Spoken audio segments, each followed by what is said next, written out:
la práctica de la filosofía inicia no leyendo libros, sino dejarse interpelar por la realidad. Es decir, retornar de algún modo a las preguntas que provienen de la realidad, a la interpelación que proviene de la realidad, y la realidad tan diversa como la naturaleza hoy en día, como los pueblos indígenas, o los sindicatos, las organizaciones populares, de algún modo interpelan. Y así como interpelaron a los griegos en su momento, es decir, cuál será el origen de todo lo que tenemos aquí presente, hoy en día he aprendido que la realidad sigue interpelándonos de diversas maneras y que las interpelaciones, las preguntas filosóficas nuevas, actuales, no necesariamente vienen de los libros de filosofía, sino de la realidad o de otras experiencias académicas que creo yo que han retomado, que son más atentas a las interpelaciones de la realidad, como las ciencias sociales, por ejemplo, como el periodismo, por ejemplo. Creo yo que ellos tienen un oído más filosófico que la filosofía a veces, porque lo ha perdido al dedicarse exclusivamente a los libros. Y no digo que no tenemos que dedicarnos a los libros, pero las preguntas filosóficas no siempre están ahí y no siempre provienen de ahí.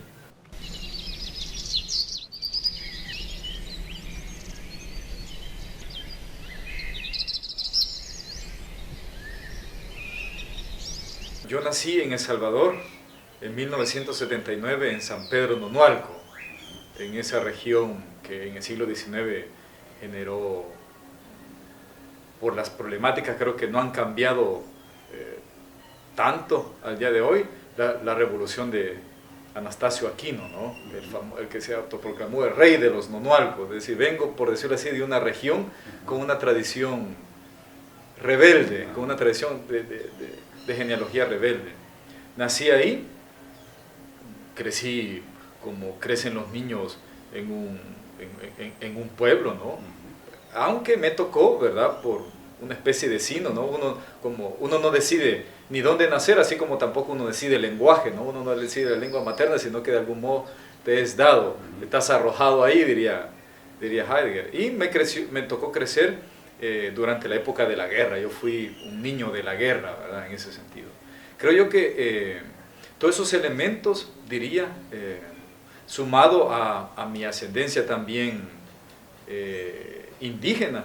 Mi abuela, de hecho, nació y creció en uno de los barrios que comúnmente tenían el nombre de Guadalupe y que de algún modo identificaban a los barrios en donde aún habían familias indígenas con determinados tipos de construcciones. Y vengo también, es decir, desciendo también, por decirlo así, de los nonualcos. Esos elementos, creo yo, lo veo hoy en día, al llegar a Guatemala, inconscientemente, si existe algo así como supongamos que existe algo así como el inconsciente, comienzan a convertirse en base para una especie de propensión a dejarme fascinar por lo que ocurre en Guatemala. Y lo que ocurre en Guatemala, precisamente la experiencia de la diversidad, de la alteridad. Sí, en El Salvador, todo el elemento indígena ha quedado como olvidado, ha sido de algún modo excluido del imaginario hegemónico, intelectual, incluso de la izquierda, etc. En Guatemala se te impone y comenzás esa realidad comienza de algún modo a interpelarte algo. Que, claro, es una realidad que está ahí, pero de algún modo interpela, pero no todos nos dejamos interpelar. De alguna manera diría yo que toda esa tradición que ha estado en mí, toda esa ascendencia también indígena, creo yo que al llegar a Guatemala se me impone, de algún modo comienza a generar en mí una especie, nuevas preguntas, que a lo largo del tiempo se irán desarrollando. Yo llego a Guatemala cuando tenía 19 años y comienzo a estudiar filosofía en otra universidad también dirigida por los jesuitas, la Universidad Rafael Andívar. Allí estudié filosofía y luego tuve la oportunidad de estudiar también filosofía en Alemania, y al retornar a Guatemala me reincorporo a esta universidad a trabajar al Instituto de Investigación y Proyección sobre Diversidad Sociocultural e Interculturalidad, y ahí, diría yo, no me pagan por ser filósofo, pero porque no hay, ya sabemos que la profesión, la filosofía no es tanto una profesión, nosotros somos profesores de filosofía y nos pagan no por el de filosofía, sino por lo de profesores, ¿no? Entonces, en la universidad, en ese instituto, tengo el cargo de director, y diría yo que salarialmente devengo un salario como director, pero en la práctica ejerzo, digámoslo así, una práctica filosófica, de problematización de la realidad, de planteamiento de pregunta de investigación, que de algún modo nos permita comprender las problemáticas que la realidad guatemalteca nos impone. Parte de tu trabajo es sobre el pensamiento indígena, sobre los intelectuales indígenas en Guatemala, ¿no? Por lo general nosotros tenemos una imagen de lo indígena bastante, por decirlo así, exotista, ¿no? ¿Verdad? Que pareciera ser que define lo indígena como antagónico al mundo de lo intelectual, al mundo del pensamiento, a la filosofía misma, pero yo creo que tu trabajo precisamente tratas de romper con ese tipo de esquemas y de prejuicios, ¿no? Tal vez nos podrías hablar un poquito de eso también. Debería acotar que me ocupo de un segmento de los pueblos indígenas en Guatemala. En Guatemala al menos hay 3 pueblos, digámoslo así, digamos, 2 originarios y está el pueblo garífuna, ¿verdad? Es decir, con toda una ascendencia distinta de raíces afro-caribeñas. Pero están el pueblo xinca y el pueblo maya.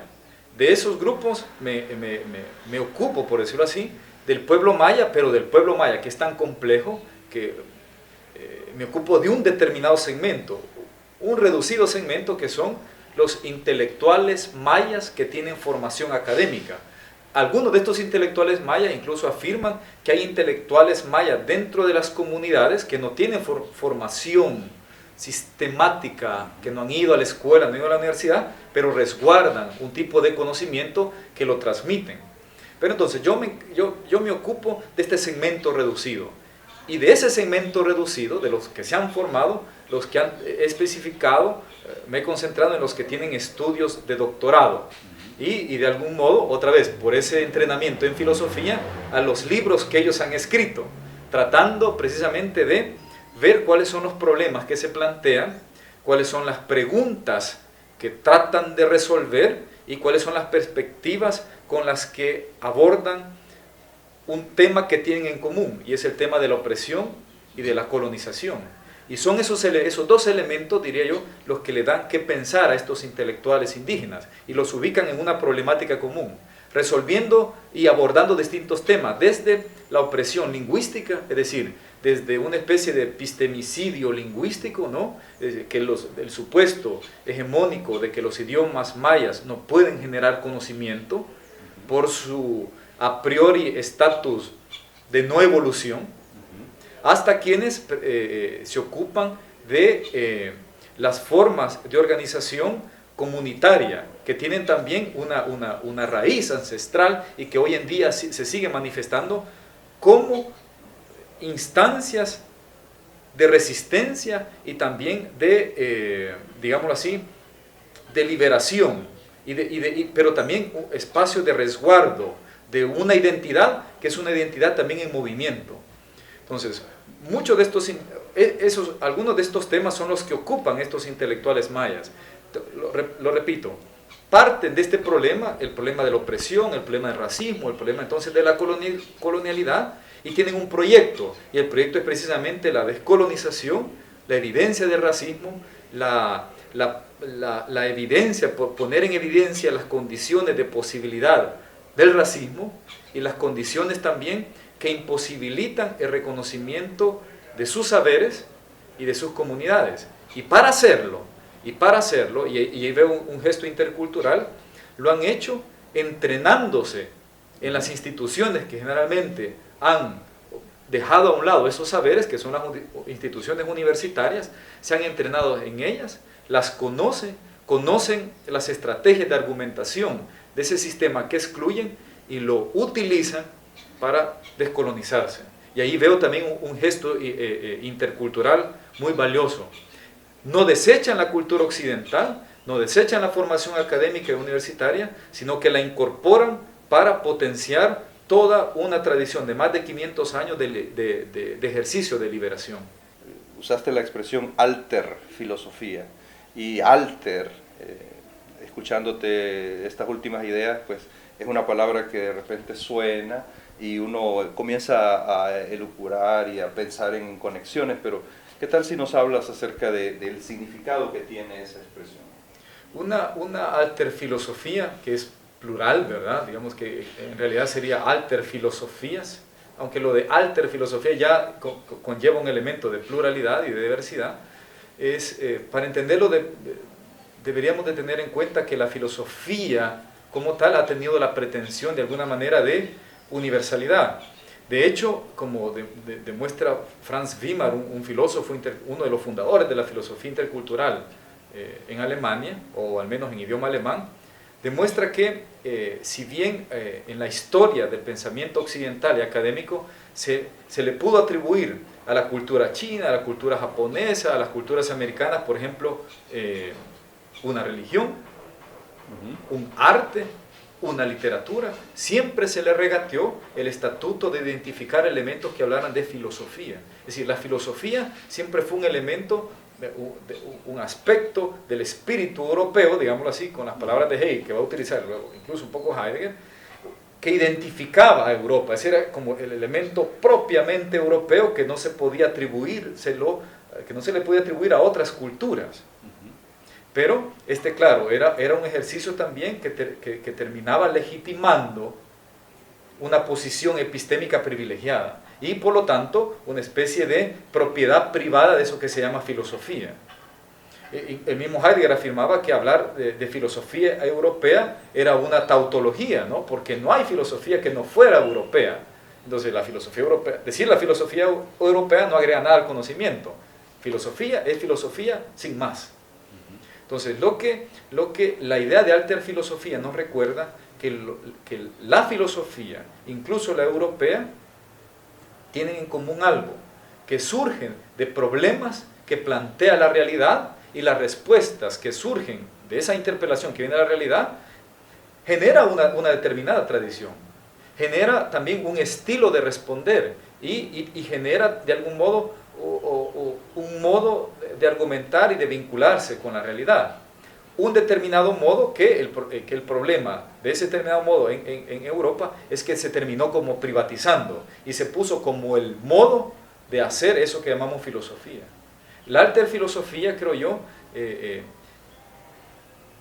ve ese gesto trata de evidenciar el provincialismo europeo, que simplemente ha sido universalizado, y creo yo que nos invita o nos recuerda que las preguntas filosóficas surgen siempre en la realidad y las respuestas deberían de estar a la altura de esa realidad, de ese contexto. Y por lo tanto, en todos los lugares donde existe la experiencia humana o de lo humano, está también la posibilidad de la filosofía. Y creo yo que hay suficientes evidencias para mostrar que los pueblos indígenas tienen también esa filosofía, que sin que se le haya dado ese nombre, hay preguntas fundamentales, y yo veo que en los intelectuales mayas hay preguntas filosóficas muy particulares. Por ejemplo, ¿cuál es el origen de nuestra opresión? ¿Cuáles son las condiciones que imposibilitan un modo de habitar el mundo nuestro? ¿Cuáles son las condiciones que imposibilitan el reconocimiento de nuestros esquemas de pensamiento, de nuestras epistemologías? Una expresión que me gustó mucho es lo de la privatización. Y ahora pienso que cuando uno evalúa, por una parte, los movimientos sociales contemporáneos y enfrentados a los problemas que nos aquejan, ambientalistas o problemas de convivencia, de solución de ese tipo de problemas, violencia, etc. Se me ocurren dos grupos humanos o dos, no sé cómo, dos sujetos que también diríamos, retomando tus palabras, tienen problemas de acceso a eso que está privatizado, las mujeres y la juventud. ¿Qué pensás tú acerca de esto? Retomaría el concepto de Derrida, ¿no? De que lo propio de la tradición occidental ha sido o el carácter de la filosofía occidental es falogocéntrica. ¿no? Hecha, por un lado, no solo hecha por hombres, sino con una determinada, con un determinado estilo, con determinadas problemáticas y esa búsqueda de un único principio que defina todo es también un carácter falogocéntrico de la filosofía.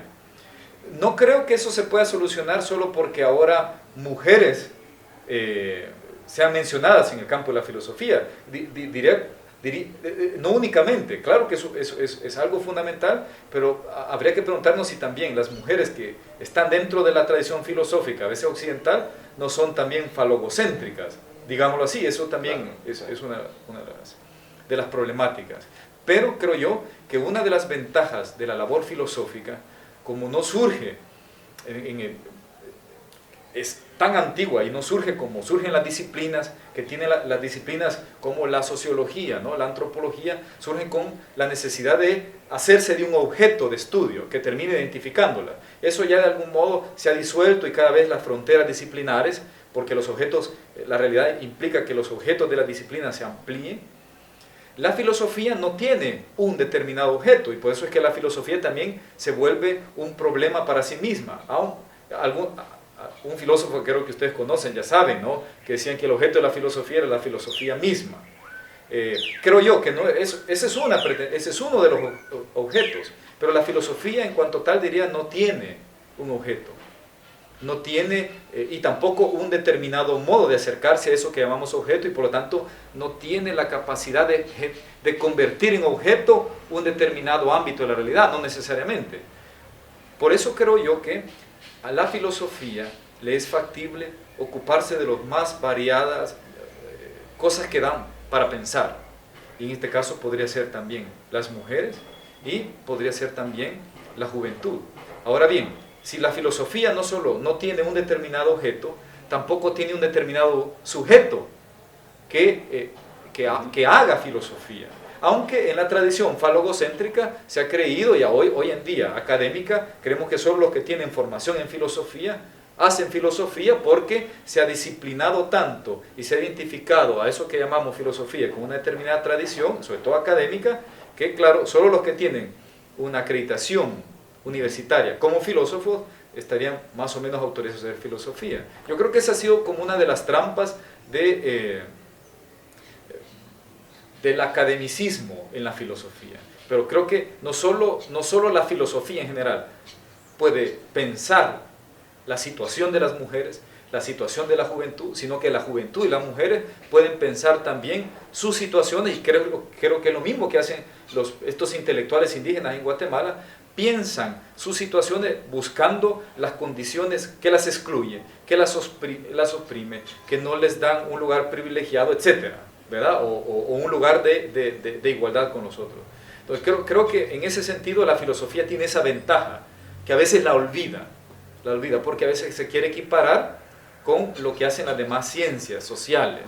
Y claro, ante esa realidad, y diría yo, en todo caso, la filosofía en Centroamérica y en Guatemala ha estado en desventaja con las ciencias sociales. Y por eso creo yo que también la filosofía, los que nos dedicamos, digámoslo entre comillas, profesionalmente a la filosofía, tenemos que volver la mirada a lo que han hecho los cientistas sociales, incluso los literatos, los periodistas, porque ellos han estado pensando esa realidad que los profesionales de la filosofía han dejado escapar. Yo creo que la filosofía sigue fascinando, es ardua, la filosofía te motiva y te obliga a pensar, y creo que sigue fascinando a muchos jóvenes, y eso me llena también de alegría. Y sigue fascinando a muchos jóvenes porque a través también de determinados pensadores, y la figura de Ignacio Ellacuría en Guatemala, aquí en El Salvador, y creo que también mucho de ese pensamiento en Latinoamérica y también en Guatemala sigue fascinando a ciertos jóvenes, a ciertas personas que están preocupadas, que estamos preocupados por entender los problemas de la realidad. Entonces yo creo que estas jornadas es un recuerdo de eso, de que también es necesario dedicarse a la filosofía académica como lo hizo Ignacio Ellacuría, y a la vez, inspirados en él, dedicarnos a lo que Ignacio Ellacuría le dio que pensar, y es la realidad de opresión, la realidad de exclusión que él vio y sintió y se hizo cargo en este país que es El Salvador. En tu intervención te referías como al epistemicidio que está implícito en el olvido o la destrucción de ciertas lenguas, ¿no? En el hecho de que seamos hablantes, de alguna manera está también la posibilidad de que podamos involucrarnos en una tarea de reflexión filosófica, ¿no? No sé si nos podrías ampliar un poquito ese tema. Carlos Leckensdorf es un alemán que llega a México, sobre todo al sur de México, a Chiapas, específicamente a Comitán, en los años 70, es un lingüista, ¿no? Es un lingüista alemán y, claro, México y Guatemala es un ambiente propicio para estudiar los idiomas indígenas. Entonces llega ahí con la intención de traducir la Biblia, pero en la experiencia de Comitán se encuentra con el idioma y la cultura tojolabal y con los tojolabales. Y comienza, dice él, lo cuenta en Los Hombres Verdaderos, comienza a escuchar un elemento común, el tic, tic, tic, tic, que es un nosotros. Es decir, y él demuestra después con los estudios lingüísticos que hizo, los mismos tojolabales le pidieron que escribiera la gramática tojolabal, y años más tarde él comienza a sistematizar las implicaciones epistémicas, ontológicas, éticas y políticas que están en este idioma, en la estructura morfológica y sintáctica del idioma, y lo hace con un fenómeno particular, que es la Revolución Zapatista de 1994. Y él muestra que muchos de los lemas del zapatismo, como mandar obedeciendo, por ejemplo, están ya implícitos y resguardados en la construcción lingüística del mundo tojolabal. Es decir, la experiencia política del zapatismo es una experiencia que refleja la estructura lingüística del tojolabal. Y ese elemento, el mandar obedeciendo, es que tiene que ver con que la política en el mundo tojolabal, en el idioma tojolabal, es siempre delegada y por lo tanto es una especie de mandato. Y ese mandato de ejercer el poder es precisamente el que ejerce el poder, lo que hace es obedecer ese mandato. Y la comunidad no deja que olvide que él tiene un mandato que le ha sido dado y tiene que de algún modo mandar obedeciendo. Y la estructura de los idiomas mayas del tojolabal le permite a Carlos Leckensdorf ver que el zapatismo solo es posible por esta tradición otra, es decir, por ese mundo otro, por esas estructuras lingüísticas otras que permiten comprender también la revolución de otra manera y hacer una revolución de otra manera, no tan universal como pretendió también toda una corriente marxista y de izquierda, ¿no? Sino una revolución también situada a la altura de las necesidades de quien hace la revolución y un gesto ético de saber que las necesidades y la forma de hacer la revolución también son contextuales y responde a problemas que no se pueden simplemente transferir a otros mundos, no se pueden transferir o imponer a otros pueblos. Entonces, Carlos Leckensdorf, en su libro más reciente que se llama Filosofar en clave tojolabal, nos recuerda que también en los idiomas indígenas están resguardados mundos otros y epistemes otras. Muchas gracias, Juan. Yo creo que ha sido una conversación interesante. Finalmente, ¿qué mensaje o qué saludo quisieras hacer para transmitirlo a todos los amigos, las amigas que pues, están pendientes de estos temas? ¿Qué invitación harías también a la juventud sobre todo? Siempre hago recuerdo un lema famoso de uno de mis profesores también, y él decía: le temo al hombre de un solo libro. Y entonces yo diría que esa sería mi invitación, ¿verdad? Y un solo libro se puede entender como una sola religión, una sola episteme, una sola ideología, es decir, una sola, creo yo que la invitación es como a pluralizar, a darnos cuenta que la realidad es plural, que la configuración del humano es plural, que las epistemes son plurales, que las posibilidades de liberación son plurales, que las formas de organizar la familia, la sexualidad, el conocimiento son plurales, y mi invitación sería que no nos convirtamos en hombres y mujeres de un solo libro, de un solo partido, una sola academia o de un solo autor filosófico. Bueno, muchas gracias.